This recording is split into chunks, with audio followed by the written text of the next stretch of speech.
Hey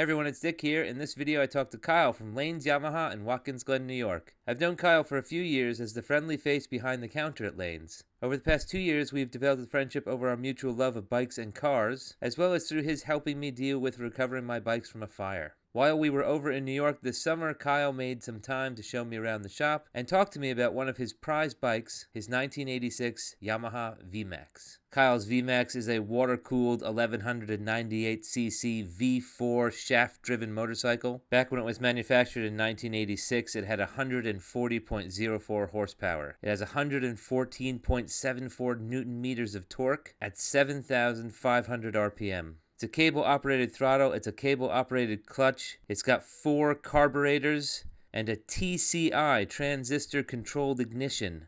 It's a 5-speed manual transmission.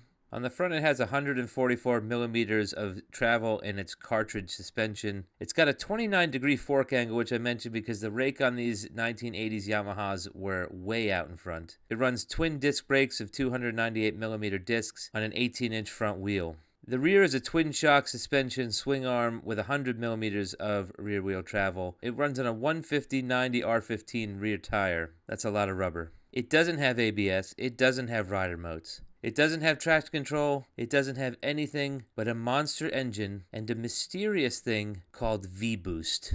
The V Max is a legendary motorcycle with a vibrant cult following. Inexplicably, the first generation's quintessentially characteristic air scoops mounted on either side of what appears to be the gas tank are non-functional. They are purely aesthetic. Modeled after the air scoops on the top of 1950s hot rods, the V Max scoops are a design exercise that have no practical use. Like my Uncle Pat's Virago 1100 from the same era, the V Max had a face only a mother could love. I've always been curious about this bike, so let's take it for a ride and see what all the hubbub's about. So this is an 88? This is an 86. 86. So this is first gen. run. Yeah, first gen. It's the second year they made them. Okay. It's either 92 or 93. They beefed up the forks, and they also did a dual piston caliper in the front for better braking. Didn't they do something with the valves as well, or was that 2007 or whatever that they did? 2007 was the second gen. Okay. But otherwise, that was the only change that they have made, and that was it. Now this has V-Boost. That's what I was going to say. This has the V-Boost. Oh yes, it has V-Boost. Does it tell you when? It's around 5,800 RPM or something? You got it. So at 5,800 RPM, this thing turns into a monster. like an inline 4-cylinder super bike. Okay. And I believe that's why I like it so much, because it literally turns from a pretty docile bike with a lot of torque, and then you get it up to that range, and then it just completely turns into a sport bike. It's the variable valve timing or whatever, isn't it? Like between 1 and 3 and 2 and 4 or something? There is a servo motor in there. Okay. And what it does, it starts pumping a ton of fuel into 2 more carbs. Yeah. And that's where that V-Boost kicks in. Okay. And I do have to tell you, I know it has the trip there is only at 21 miles, but I can only get about 85 miles out of this before I need to fill the tank up. That was one of the things, was it? It was fuel efficiency was like the there is no fuel efficiency whatsoever to this bike. It definitely holds that mantra of you cannot pass a fuel station with a V Max. You have to just stop at every one. And that definitely holds true. I can't believe how often I'm at the fuel station. It's like driving a Ferrari, though. You know, you go from fuel station to fuel station, but it's a grand old time to get between fuel stations. It is. And what's interesting is that the fuel tank, this isn't the fuel tank. It's under the seat, isn't it? It's under the seat, and there's these 2 levers that you have to hit at the same time. There's one right here, and then there's the other one right here, and then you just push them forward. That's how you refuel it. And that's how you refuel. Yep, and it's got the original tool kit here. It's been... And how many miles does this have? 19,000. 19,000, wow. From 86. From 1986. And shaft drive, isn't it? It's shaft driven. Yep. There it is. Yep. Before I had gotten new tires, the customer who had this before didn't have the proper tires on here, so there was a lot of speed problem, a lot of that going on. So I thought doing a fork brace would alleviate that. It did, but it didn't do it 100% until I changed to the actual tires that are literally made and engineered for this bike only. Oh, all right. These are exclusively only for V Max 1200s. And they still make them. They still make them? Oh, yeah. Okay. But they're not cheap. But I was going to say. like, as soon as I put these on, change the bike. if I knew how much of a difference they were going to make, I would have done it first. That would have been the first thing I would have ever done. Yeah. I mean, the thing about the V Max is the unique air boxes. The air, Yes. you know. Now, they are faults. Really? They are faults, but not on the second gens. Okay. The second gens are functional. That's actually just cosmetic. That's weird. Yeah. Yep. Because they went through the whole process, even if it's false, they went through the whole process of Yes. putting screening and vents and other stuff on it. You got it. So it's just cosmetic. Because it was one of the love-hate things about the VMAX Yes. was those air scoops. Absolutely. And the fact that the air scoops are pointless. Yes. Yes, they honestly are. I thought they were functional, and I thought the second gen was the one that were non-functional. But I Okay. it's the inverse. It's the inverse. Yeah, I completely had that boogered up. I thought it was the other way around, but no, that's just literally for show. That's so funny. Yeah, I didn't think that was the case. What's your take on it? Like you said, you come from fast super bikes. It requires quite a bit of skill to operate. Okay. You have to use the back brake a lot. A lot, okay. Because it actually helps you steer. Which is something, I'm coming from a sport bike background where the front brake is used almost 95% of the time. Yeah. You know, I mean, that's just the way it is. So, and again, it's almost a dance with this machine. It's not someone that can just hop right on it and go. It takes some familiarity with it. You got to feel it out, and I think that's why I enjoy it so much. It keeps my mind going. Yeah. And it just makes for a fun ride. It's a raw bike. It's from 1986. It's just a few years older than I am, and again, I can't believe I'm enjoying something this old that much. So it's 18 and 18? 18.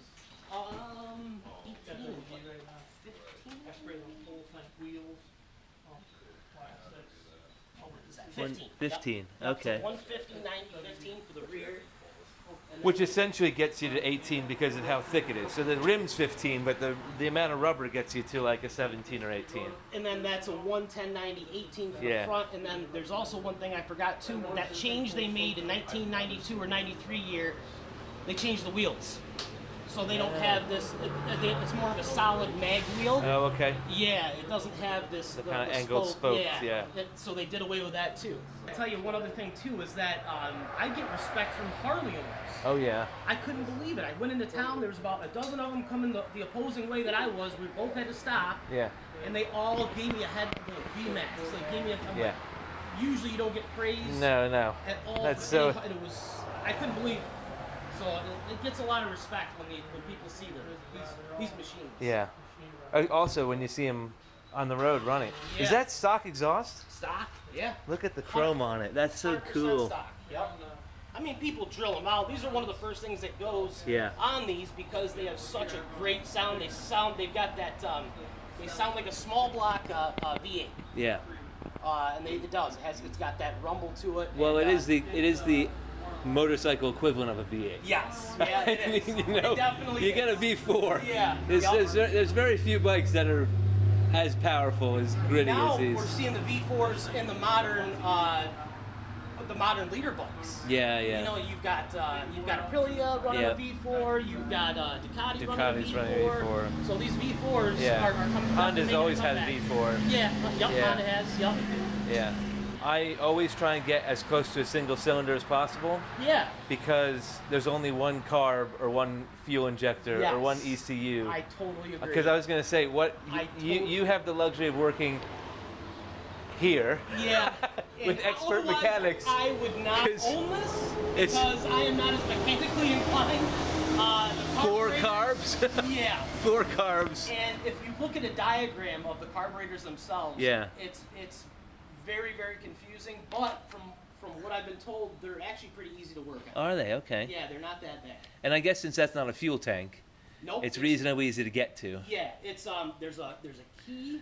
A key lock right here. All right. And I honestly, I've never even lifted this up. Craig has, but you let your man do that. Yeah, you pull this up, and right there is going to be your air box, and then right. also there's a little storage compartment. Okay. You really can't store anything in, and then underneath the air box are the carbs. Okay. And a lot of people will do a stage 3 kit, a stage 5, a stage 7, a stage 5. I believe has been discontinued. And those stages are K&N air filters, bigger jets. Yeah. So on and so forth. So it just goes from there, and people go wild with these things, and that's why I like having it stock. It's stock. But other than that, I mean, there are a couple little blemishes right here. Well, I mean, it's, you know what she's I mean? an old It's girl. Like, yeah. You gotta take the wrinkles. And also, she's been collecting dust. So because of all the rain we've been getting, and I don't like getting this thing dirty at all. I don't like bringing it out in the elements. So. Well, I'm honored that you're letting me ride it. Oh my! I can't wait for you to ride this thing and to hear what you think about it. And again, you can go wild with it. One other interesting aspect of this bike is that I know if you're in the sun, sometimes it's hard to see when this fuel light comes on right there. You got to get to a gas station. What happens? The fuel pump shuts off. What? Yes. So it scares you. Yeah. So what you've got to do is you've got to turn the reserve on. And what that does, that turns the fuel pump back on. Okay. So what that is, that's to scare you to get to your nearest gas station. So they literally, they knew. Yeah, this is literally a fake reserve. Yeah. It's not a reserve. It's just a fuel pump. It's literally to turn the fuel pump back on. That's so funny. It scared the heck out of me when it first happened. That's so funny. Yep. And literally, I can get it.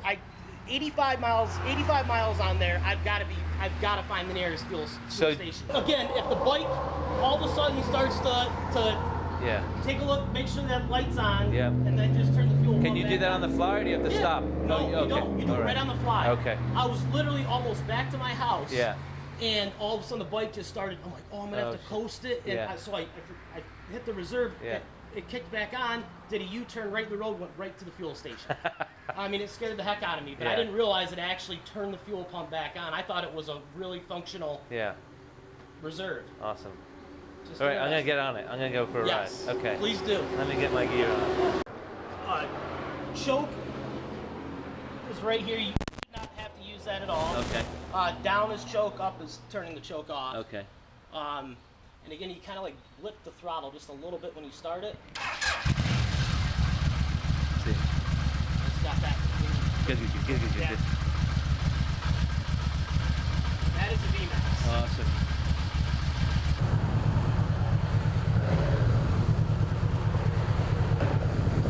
Katunk.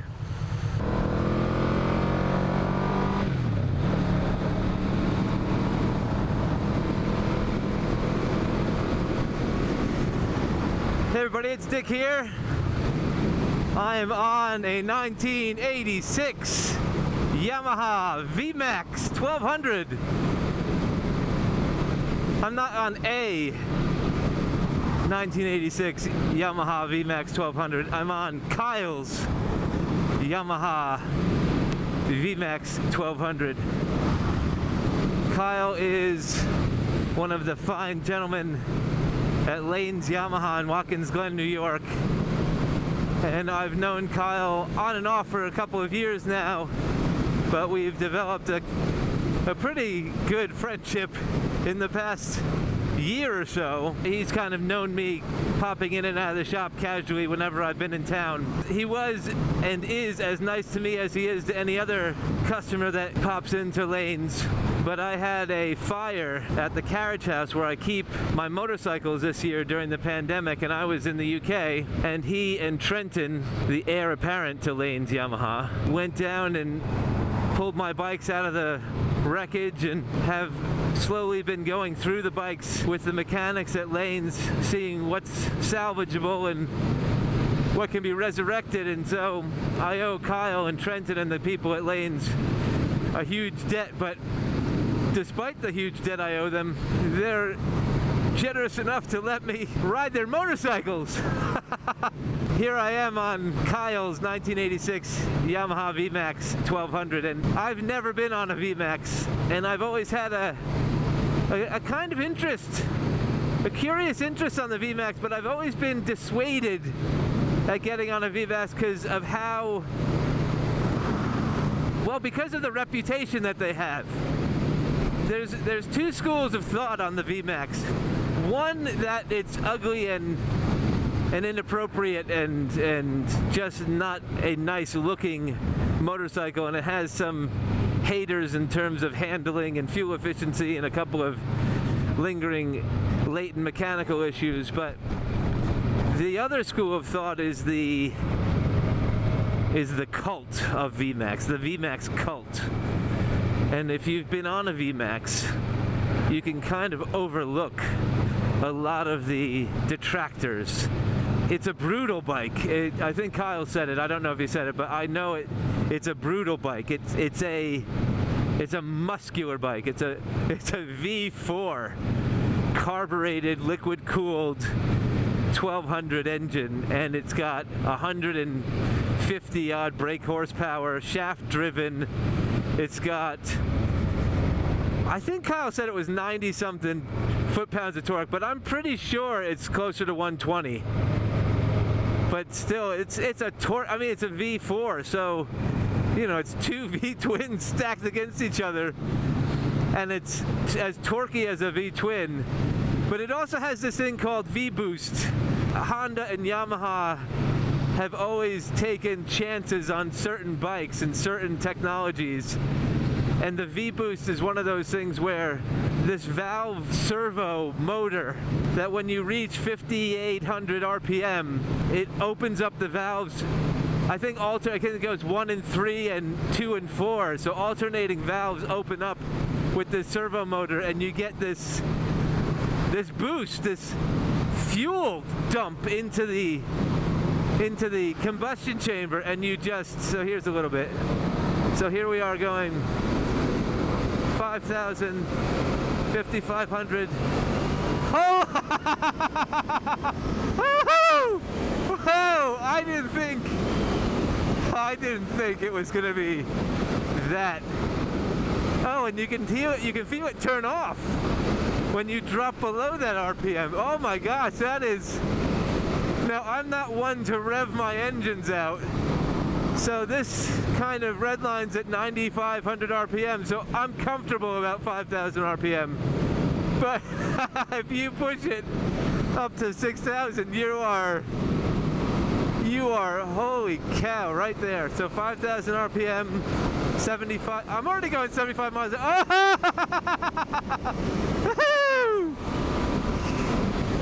I don't know how often I take advantage of that, but holy crap. Oh, I don't even know what gear I'm in. Oh, I wanted to get up there, so I must be in 5th gear now. So that was 4th gear. That was 4th gear, 75 miles an hour, 5,000 RPM. You bring the RPMs up to just under 6,000 RPMs, and you are just freewheeling. Holy shit.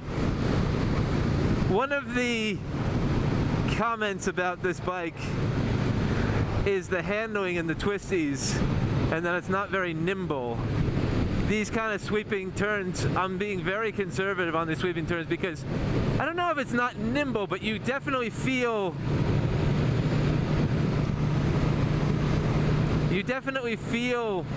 the bulk of this bike. This is not a light bike, and you feel a lot of the weight at the rear, so I can understand why it doesn't feel nimble. It feels cumbersome. Kind of even just doing this, it feels a bit cumbersome. The rake on the front forks are, I think, as drastic as the same era of the Virago, like Uncle Pat's Virago. He said you use the rear brake a lot.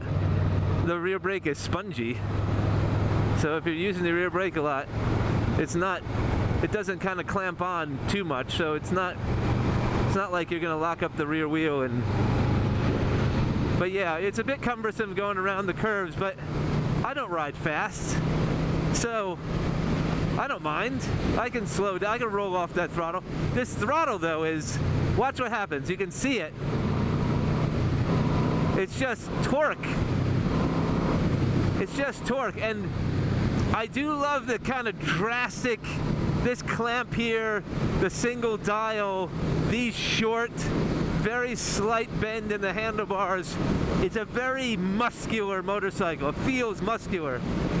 Even with this faux tank and these faux air boxes, these air vents, which I just found out were fake on the first generation V Max. I thought I'd be sitting more in the bike, more kind of like behind this very muscular thing, but I'm sitting very much on top of the bike, and this modular seat is extremely comfortable. You're kind of sitting in this little seat. It's very cruisery, muscle bike, roadster. I can't think of a bike I've ridden. I'm gonna see if I can get, there's a nice flat here. I'm gonna interrupt myself. 75 in 6 gears, 85. I'm coming up to V-Boost.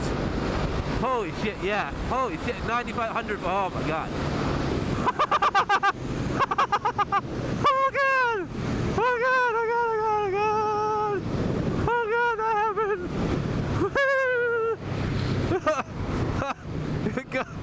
Gulp! Gulp! Oh! Oh god! Oh god!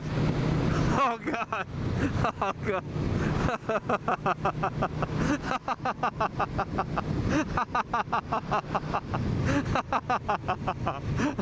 The birds are circling because I just died back there. Oh my god! Oh,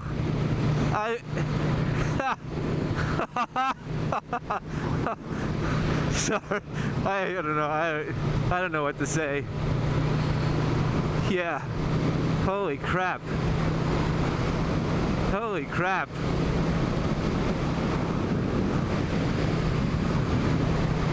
My helmet just got a little tighter because I just got this smile on my face. My cheeks are just smashed up against my helmet. Oh my god. Yeah, I'm comfortable right around here. 65 miles an hour, 3,800, 4,000 RPM. It's got a really nice grunt to it. It's really comfortable to ride. The wind is, I was going 105 miles an hour and I did not feel the wind at all. There's no wind here. Right here, it's the Suzuki bubble. If I raise my hand above this dial, I got some wind, but that's going right over my helmet. Here's the speedway track.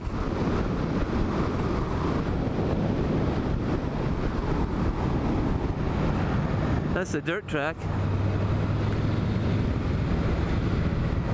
Oh my god. Oh,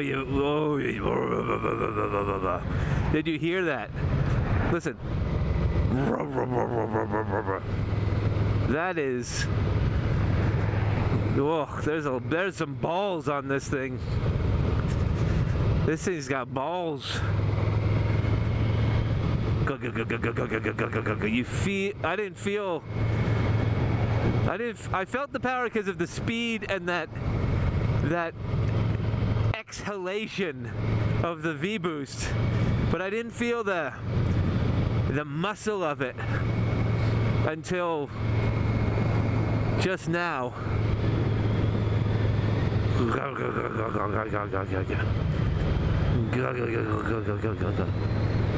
Wow. This is a muscle bike.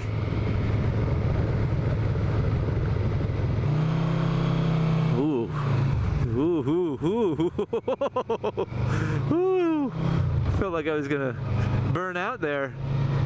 It's very rare that you're gonna find a stock V Max or a stock anything from 1986. You sit tall on this. You sit proud on this. Let's try another. Suspension's nice and cushy. It reminds me of the Virago a lot. I wonder if there's some similarities or some... It has the Virago braided cables. It's got the Virago turn signals from the era. I think it might even have... I know the Virago has dual clocks, but has a singular one. Doesn't have the tachometer, because the tachometer is hiding on this display here, which is quite handsome. It's quite tidy here. You know, you look at the old 80s bikes with all these lights and things, but it's quite a tidy situation there. Oh, listen to that.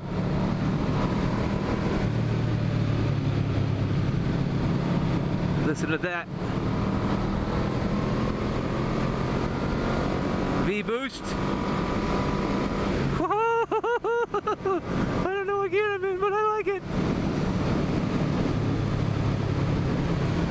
Oh.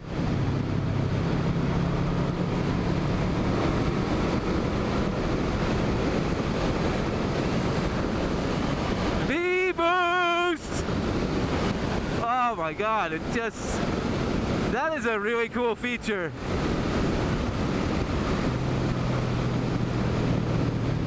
Oh.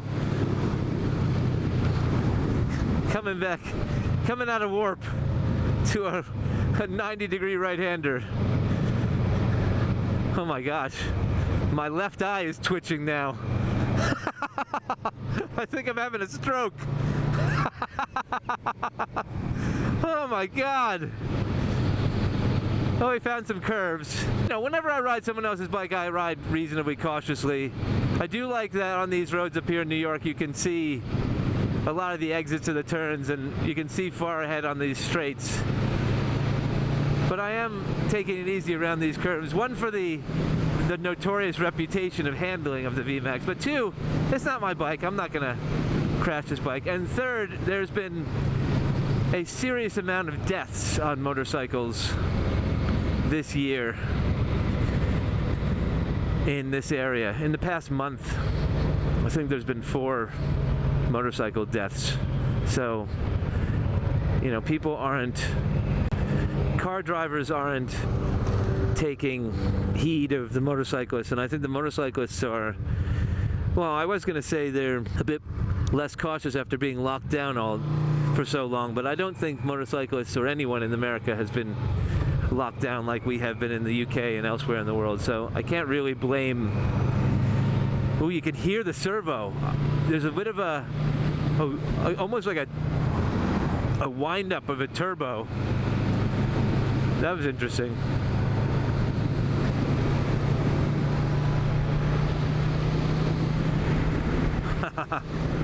It feels like, I don't know, it feels like a movie star motorcycle. Not a movie star's motorcycle, possessive, but like that this would be a featured motorcycle in a movie. The front wheel is out front. It's kind of like that bike that bounty hunter rode in Raising Arizona. The front wheel, you know, the big front wheel. Look at that. I don't know if you can see it out there, but just muscle. You can hear it.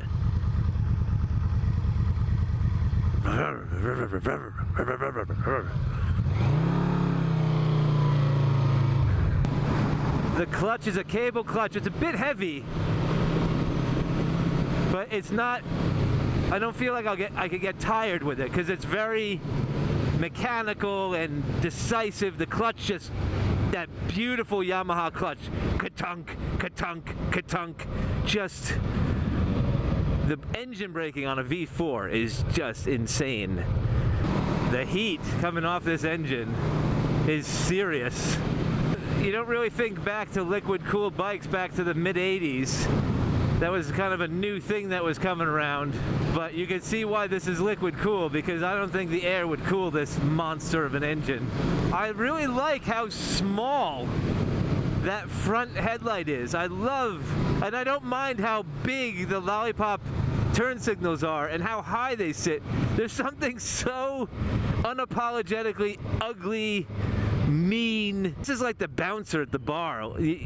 He's just muscular, and he's got a broken nose and big fucking cauliflower ears and he's got a scar, but you don't fuck with him.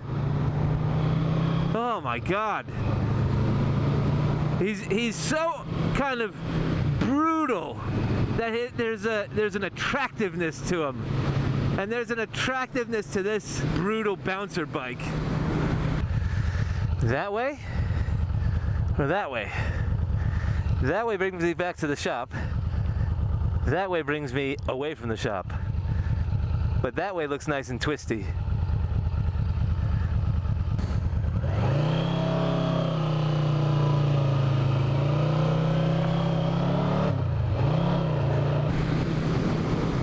You feel, oh my God, you feel 100 pounds heavier and 2 feet taller on this thing.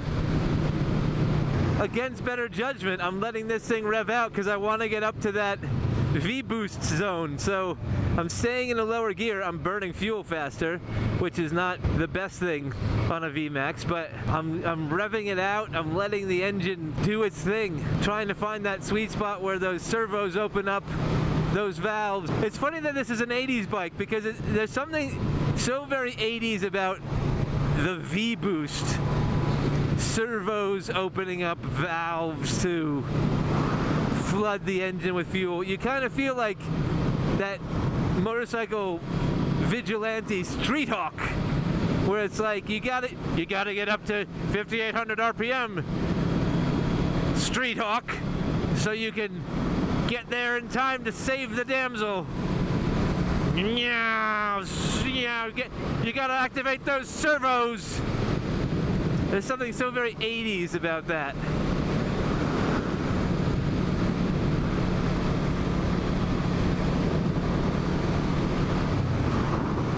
Oh, ta-dunk!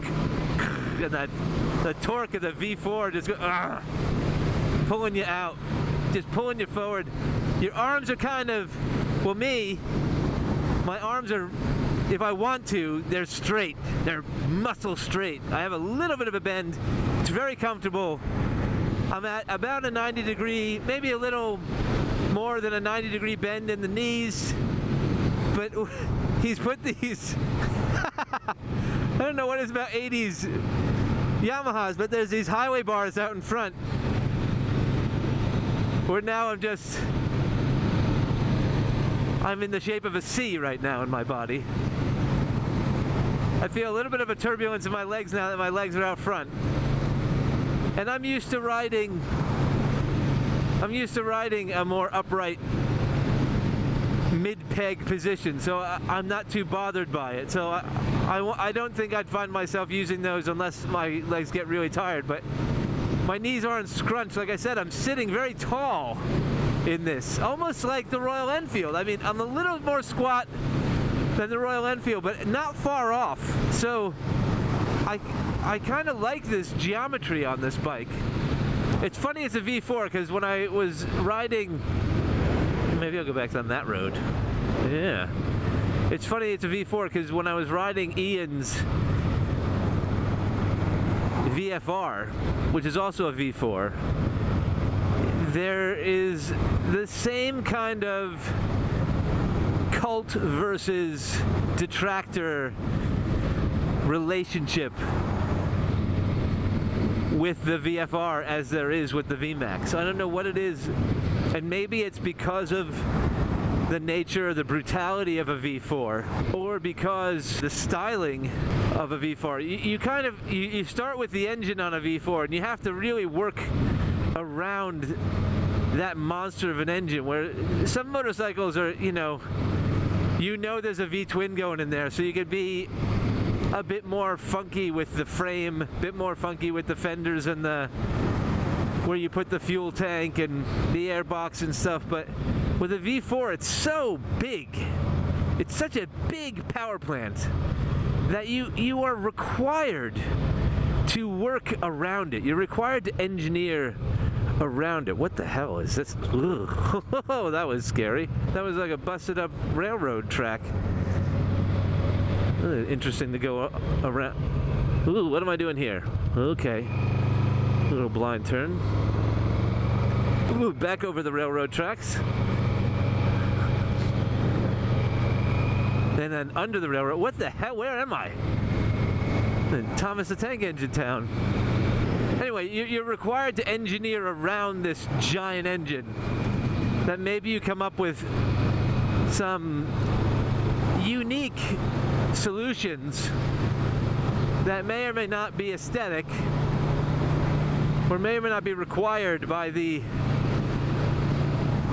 functionality, the engineering of the bike. But I find it interesting that both the VFR and the V Max have that same love-hate cult of personality around it. I have to say, I haven't ridden a stock VFR from this era, but Ian's Dispatch Tracker and this V Max are kith and kin in a way. There's also something very unique about 80s era bikes. It's the smell. You smell the oil and the gas and the rubber mounts and the gaskets and the plastics, and everything is just hot and smelly and industrial and mechanical. Let's go this way.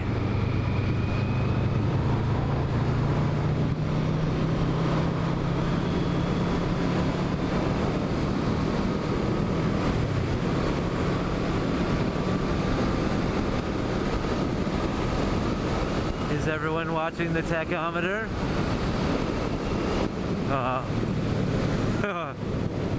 I'm glad that car just went by, because I thought this was a straightaway to the horizon. There's a tiny little stoplight there. So I will not be getting V-boost in top gear at on this straightaway.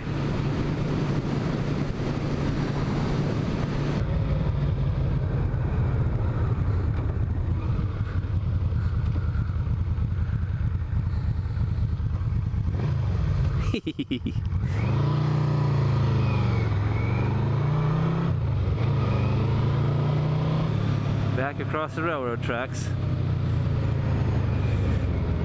These railroad tracks scare the shit out of me.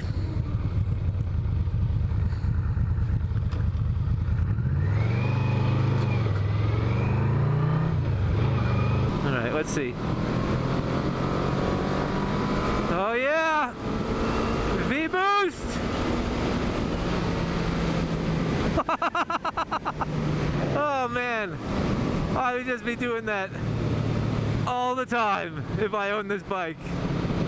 Just be trying to get the V-boost. I would actually put a little light, a little like celebration light somewhere. V-boost! Look at this. Look at that. It's hiding there. Way out front there. Look at where I am.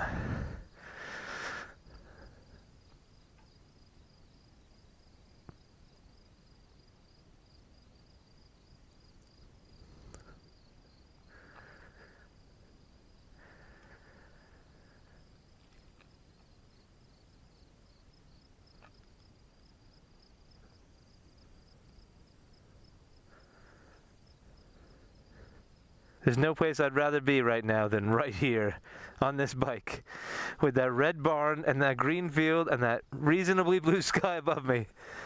V-boost!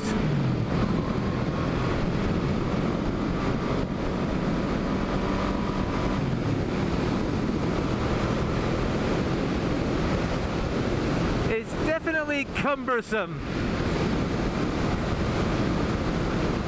But if you plan ahead, if you think about what you're doing, if you're in it, which is what you should always be on a motorcycle, if you're in it, then this bike is a joy to ride. I can see how this bike could get people in trouble. I could see how this bike could be too much bike for someone. I could see how this bike requires a little more work than other motorcycles. But unlike the motorcycles that I feel like I'm working at riding, this is a different type of work. You're not fighting it. You're not physically working. It's a mental exercise when you ride this bike. And if you're there 100% in your head, and you sacrifice a little bit of that knee dragging sensibility, this bike is a seriously fun bike. And I said seriously fun bike because it is a very serious motorcycle. You can't get on it thinking it's just fun, it's just for fun, because it will put you in your place. It's a mature bike with a mean streak. It's like that friend that your dad has, where you're like, if I mouth off, this guy will not hesitate belting me one, as if I was his own kid. This is a grown-up, potentially violent motorcycle, which I could see could be a turnoff. But that guy, you know, that friend of your dad's who would haul off and belt you if you mouthed off, is also the guy you thought was really cool, and you kind of wanted to listen to his stories and, you know, be in the same room with him for a little while. And I'd like to be in the same room with this bike for a while too. Oh, and when I swear to God, when the wind noise stops,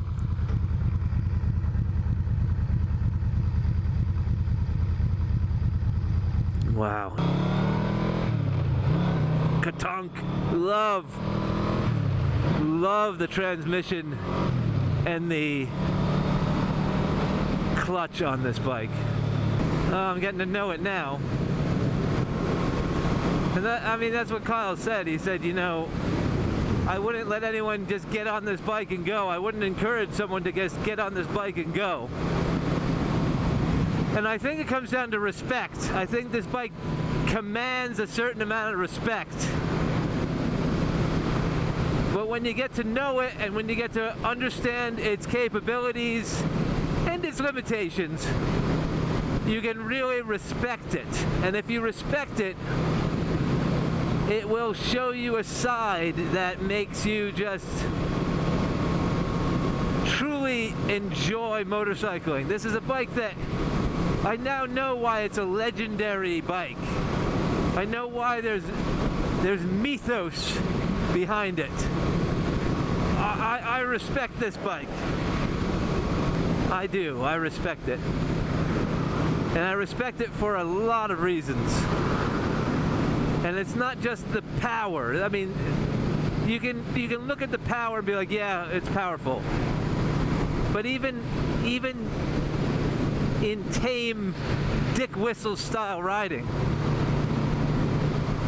there's something characteristic about it. It's got character, and that really is the barometer for me of what makes a fine motorcycle. What makes a motorcycle worth riding, worth owning. And I'm sure Kyle, he'll get the nods and respect for people who know what it is. And he'll be completely ignored by 95% of the rest of the motorcycling public. Not to mention the general public. The motorcycling public will ignore him. But those of us who know, I kind of knew. When I always kind of craned my neck when I saw a V Max because it was curiosity. It wasn't knowledge. It was curious ignorance. But now, thanks to Kyle, I have the knowledge, and I don't know if I'm now worse off for it. Am I worse off for having the knowledge because now I kind of want one. Now this has to be on the Dream Fleet list. because I have that knowledge now. The curious ignorance was, woo, what does that guy know that I don't know? Now it's, oh, I know what that guy knows. I know what that guy knows. I know those air scoops are fake.